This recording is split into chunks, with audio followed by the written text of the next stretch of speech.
Hello friends, आप सबका स्वागत है आज की इस वीडियो में एक बार फिर से। पिछले वीडियोस में हमने 1 से लेकर 5 तक के साइंस के मोस्ट इम्पॉर्टेंट क्वेश्चंस को देख लिया था।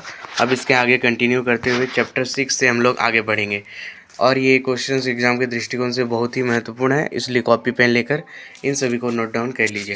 हमारा पहला क्वेश्चन चैप्टर 6 से नियंत्रण एवं समन्वय। इसमें पहला क्वेश्चन बनता है प्रतिवर्ती क्रिया और प्रतिवर्ती चाप में क्या अंतर है। इसको इस तरह से हम लोग इसे दो भाग में इस तरह डिवाइड करेंगे। एक तरफ प्रतिवर्ती क्रिया, एक तरफ प्रतिवर्ती चाप लिखेंगे और इसको कुछ इस तरह से लिखना है। यह प्रतिवर्ती क्रिया जो है वो यह एक स्वतः और तात्कालिक प्रतिक्रिया है जो बिना सोचे समझे होती है।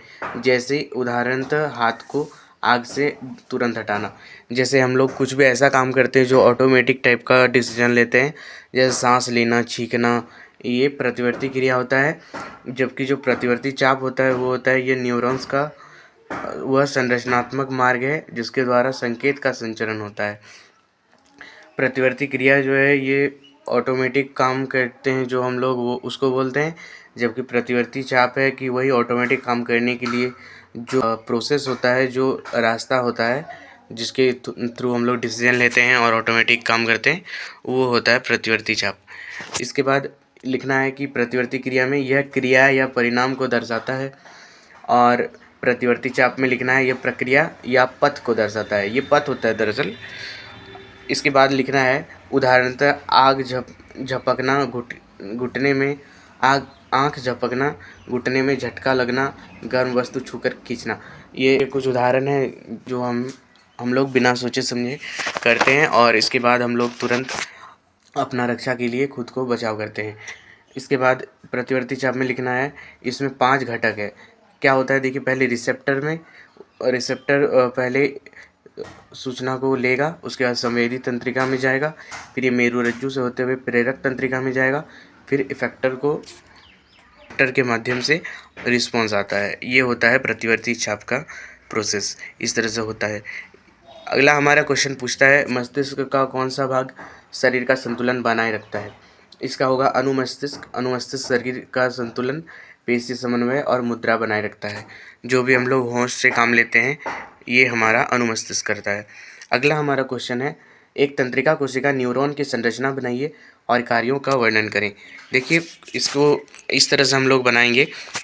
इसमें हम लोग कुछ इम्पॉर्टेंट भागों को दर्शाएंगे। जैसे ये वाला लाइन तंत्रिकाक्ष हो गया, ये वाला अंदर का भाग ये हो गया केंद्रक। इसके बाद इसको एक्सोन बोल देंगे, डेंड्राइट बोल देंगे। तंत्रिकाक्ष शिरा है, सिनेप्टिक नॉब है, कोशिका काय है। ये इस तरह से आपको बनाना है। इसके बाद इसमें लिखना है संरचना बना लिया हम। अब हमें यहाँ पे लिखना है कोशिका काय। कोशिका काय क्या होता है? नाभिक और कोशिकांगों वाला मुख्य भाग, ये होता है कोशिका काय।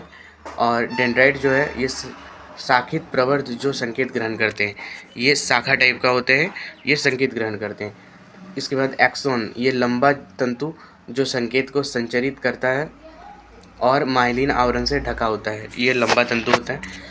इसके बाद एक्सोन टर्मिनल, अंतिम छोर जहाँ से न्यूरोट्रांसमीटर स्रावित होते हैं। इस तरह से ये भाग सब और उसके काम है। इसके बाद इसके कार्य को और अच्छे से लिखना है यहाँ पे। संवेदी यानी कि संवेदी जो होता है ये हमारा पार्ट्स क्या काम करता है? ये काम करता है सेंसर का, यानी कि संवेदी यानी उद्दीपन ग्रहण करना। और उद्दीपन ग्रहण करना यानी कि कोई कुछ होने पर अचानक हलचल में आना, जैसे इसमें अनैच्छिक क्रिया हमारा शामिल है। आगे एकीकरण, संकेतों का विश्लेषण। एकीकरण यानी कि सारा संकेत को एक साथ समझ के मिला के हम लोग कंट्रोल में कुछ भी काम करते हैं। प्रेरक, प्रतिक्रिया के लिए संकेत भेजना, कुछ भी अगर हलचल हो रहा है तो इसके लिए संकेत भेजना। ये सब कुछ काम है हमारा ब्रेन का इन पार्ट्स के माध्यम से। आगे पादप हार्मोन क्या है, किन्हीं 2 के नाम लिखिए। तो जो पादप हार्मोन होता है उसको लिखना है पादप हार्मोन ऐसे पदार्थ है जो पौधों की वृद्धि और विकास को नियंत्रित करते हैं। इन्हें फाइटो हार्मोन भी कहते हैं, इसी को ही फाइटो हार्मोन भी बोलते हैं। ये पादप हार्मोन क्या करता है कि पौधों की वृद्धि और इसके विकास को निर्धारित करते हैं, चाहे वो फल फूल खिलना हो या कुछ भी इस तरह का वो हो जाता है पादप हार्मोन। पहला इसमें आता है ऑक्सिन। ऑक्सिन के बारे में लिखना है पौधों की लंबाई बढ़ाने में मदद करता है, जड़ों और पत्तियों की दिशा तय करने में काम आता है। ठीक है, ये काम करते हैं। इसके बाद यहाँ पे आप दूसरा भी लिख सकते हैं, लेकिन हम लिखे हैं साइटोकाइनिन, ये साइटोकाइनिन कोशिकाओं को बांटने में मदद करता है, पत्तियों को जल्दी झड़ने से रोकता है, ये साइटोकाइनिन काम करता है। इसके बाद हमारा अगला नेक्स्ट चैप्टर है जनन और आनुवंशिकता। जनन और आनुवंशिकता में पहला क्वेश्चन इसका बनता है डीएनए की प्रतिकृति में जनन का क्या महत्व है। तो इसको लिखना है डीएनए प्रतिकृति के द्वारा डीएनए की सटीक प्रति बनती है, जिससे कोशिका विभाजन के समय संतति कोशिकाओं को आनुवंशिक सूचना मिलती है जो मातृ कोशिका में थी। डीएनए के माध्यम से प्रतिकृति बनती है जो कि आनुवंशिक सूचना मिलने के बाद एक माध्यम से दूसरे में प्रवेश करता है। इससे आनुवंशिकता सुनिश्चित होती है और जनन में विशेषताएं पीढ़ी दर पीढ़ी स्थानांतरित रहती है। इसके बाद मानव में बच्चे का लिंग निर्धारण कैसे होता है। ये एक ऐसा क्वेश्चन है जो हमेशा पूछ दिया जाता है। ये बहुत ही इम्पोर्टेंट भी है और बहुत रिपीटेड भी है। इसको लिखना है मानव में बच्चे का लिंग निर्धारण गुणसूत्रों द्वारा निर्धारित होता है। ठीक है, गुणसूत्र द्वारा होता है। मानव की प्रत्येक देह कोशिका में 23 जोड़े गुणसूत्र होते हैं, जिनमें एक जोड़ा लैंगिक गुणसूत्रों का होता है। ठीक है, 23 जोड़े टोटल गुणसूत्र होते हैं। अब यहाँ लिख देना है कि स्त्री के गुणसूत्र XX, पुरुष के गुणसूत्र XY। ये लिख देने के बाद आगे आपको, लेकिन हाँ इसमें एक ध्यान रखना है कि इस क्वेश्चन में आपको फ़ोटो बनाना बहुत ज़्यादा ज़रूरी है।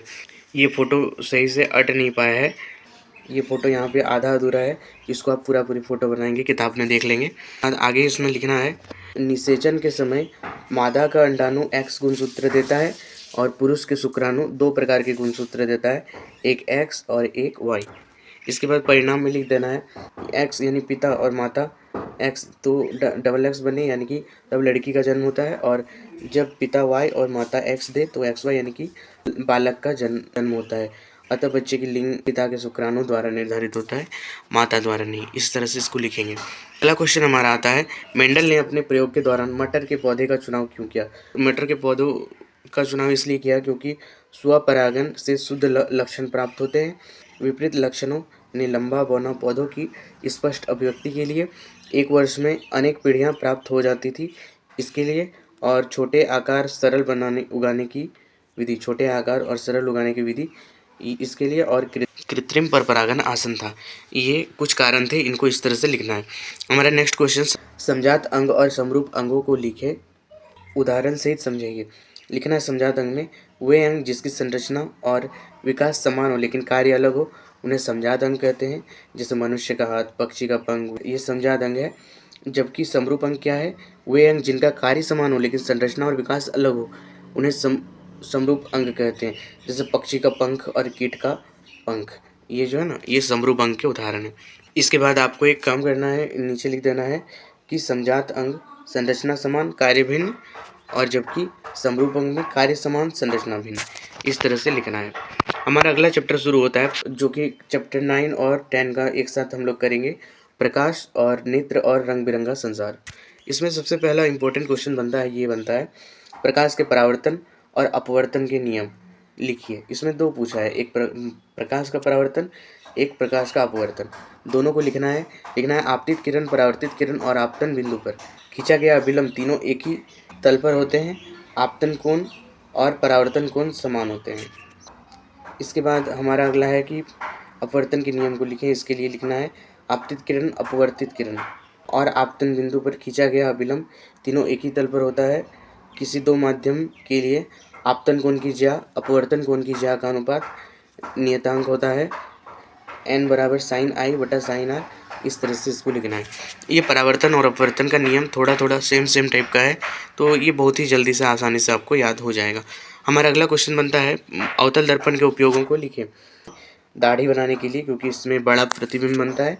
ठीक है, इसके बाद वाहनों की हेडलाइट में प्रकाश समांतर पुंज बनाने में। इसके बाद सोलर कुकर में सूर्य की किरणों को फोकस करने के लिए भी इसका इस्तेमाल होता है। हमारा अगला क्वेश्चन बनता है वाहनों में उत्तल दर्पण को पीछे देखने के लिए क्यों उपयोग करते हैं। इसका क्वेश्चन इस तरह भी देता है कि पीछे के दृश्य को देखने के लिए उत्तल दर्पण की वरीयता क्यों देते हैं, ये भी टाइप का रहता है। उसमें लिखना उत्तल दर्पण हमेशा आभासी, सीधा और छोटा प्रतिबिंब बनाता है, जिससे दृष्टि अधिक होता है और ड्राइवर पीछे के अधिक क्षेत्र को देख सकता है, इससे सुरक्षा बढ़ती है। तो इसलिए ड्राइवर यूज़ करते हैं, क्योंकि इससे छोटा प्रतिबिंब बनता है तो पीछे बड़ा क्षेत्र का बन जाता है प्रतिबिंब, और ड्राइवर आसानी से पीछे को देख पाता है और वो सुरक्षा को स्थापित करते हैं।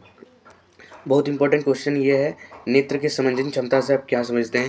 सामने और दूर के चीज़ों को देखने के लिए आँख को फैलाकर या फिर आँख को सिकुड़ कर सही प्रतिबिंब बनाने का जो विधि है, इसी को बोलते हैं नेत्र की समंजन क्षमता। इसको इस तरह से लिखना है, नेत्र के लेंस की वह क्षमता जिसके कारण अपनी फोकस दूरी को परावर्तित करके निकट या दूर की वस्तुओं को रेटिना पर फोकसित कर लेता है, समंजन क्षमता कहलाती है। तो इसको बोलते हैं समंजन क्षमता। इसके बाद अगला क्वेश्चन इंपॉर्टेंट है, तारे क्यों टिमटिमाते हैं? लिखें। लिखना है इसमें, तारों से आने वाला प्रकाश वायुमंडल में प्रवेश करते समय अपवर्तित होता है। वायुमंडल की विभिन्न परतों का घनत्व एवं तापमान लगातार बदलता रहता है, जिससे अपवर्तनांक बदलता है और प्रकाश के मार्ग में लगातार परिवर्तन होता है। इस कारण तारे का प्रकाश हमारी आंखों तक पहुंचते समय टिमटिमाता प्रतीत होता है।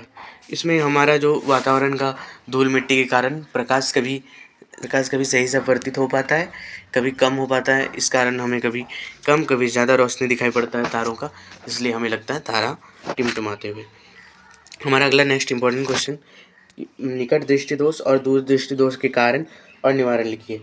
ये बहुत आसान है। निकट दृष्टि दोष में आपको लिखना है, निकट दृष्टि दोष वह दोष है जिसमें व्यक्ति दूर की वस्तुएं धुंधली देखता है लेकिन करीब की वस्तुएं स्पष्ट देखता है। ठीक है, इसका कारण क्या है? इसका तो याद रखने का बहुत आसान तरीका है। निकट में देखिए 3 अल्फ़ाबेट है, 3 में 1 जोड़ी है तो क्या हुआ 4। तो इसका जो इलाज होगा वो होगा अवतल लेंस। ठीक है, इसका हो जाएगा अवतल लेंस का चश्मा का उपयोग करके इसका इलाज होता है। कारण में लिखना है कि वक्रता अधिक हो जाती है और नेत्र गोलक का लंबा हो जाना, ये भी कारण है जिससे प्रतिबिंब रेटिना के सामने बनता है। निवारण अवतल लेंस के चश्मे का उपयोग करके। इसके बाद हमारा अगला है दूरदृष्टि दोष के लिए। दूरदृष्टि दोष वह नेत्र दोष है जिसमें व्यक्ति करीब की वस्तुएं धुंधली देखता है लेकिन दूर की वस्तुएं स्पष्ट देखता है। इसका कारण क्या है? नेत्र की वक्रता कम होना या नेत्र गोलक का छोटा हो जाना, इससे रेटिना के पीछे बनता है फोटो। और दूरदृष्टि के लिए उत्तल लेंस का इस्तेमाल करते हैं। इस तरह से हमारा नेक्स्ट क्वेश्चन आता है, सूर्योदय के समय सूर्य लाल क्यों दिखाई देता है? कभी कभी देता है कि सूर्योदय के समय सूर्य रक्ताभ क्यों प्रतीत होता है। ठीक है, एक ही क्वेश्चन है। लिखना है कि सूर्योदय एवं सूर्यास्त के समय सूर्य क्षैतिज के निकट होता है। उसका प्रकाश हम तक पहुँचने के लिए वायुमंडल की मोटी परतों से गुजरता है। वायुमंडल में प्रकाश का प्रकीर्णन होता है। नीले रंग का प्रकीर्णन सबसे अधिक और लाल रंग का प्रकीर्णन सबसे कम होता है, इसलिए नीला प्रकाश हमारी आंखों तक नहीं पहुंच पाता और लाल प्रकाश सीधे आंख में प्रवेश करता है, जिससे हमें लाल दिखाई पड़ता है। तो इस तरह से सूर्योदय और सूर्यास्त के समय हमें आसमान लाल दिखाई पड़ता है। तो इस तरह से मोस्ट इम्पॉर्टेंट क्वेश्चन को आज यहीं तक करते हैं। आगे आने वाले वीडियोस में बाकी के मोस्ट इंपॉर्टेंट क्वेश्चंस को भी देखेंगे। ये सारे क्वेश्चंस एग्जाम की दृष्टि से बहुत इंपॉर्टेंट है, इन्हें कॉपी में ज़रूर लिख लें और हमारा टेलीग्राम चैनल में जुड़कर पीडीएफ का लाभ उठाएंगे, है ना। ये पीडीएफ लेने में भले टाइम लगता है लेकिन टेलीग्राम में ये अपलोड भी होता है, वहाँ पर आप लोगों ईजी से लिख सकते हैं। अगर आप लोगों को किसी तरह का कुछ सुझाव या फिर कुछ पूछना है या कोई हेल्प चाहिए तो ज़रूर कमेंट में बताइए।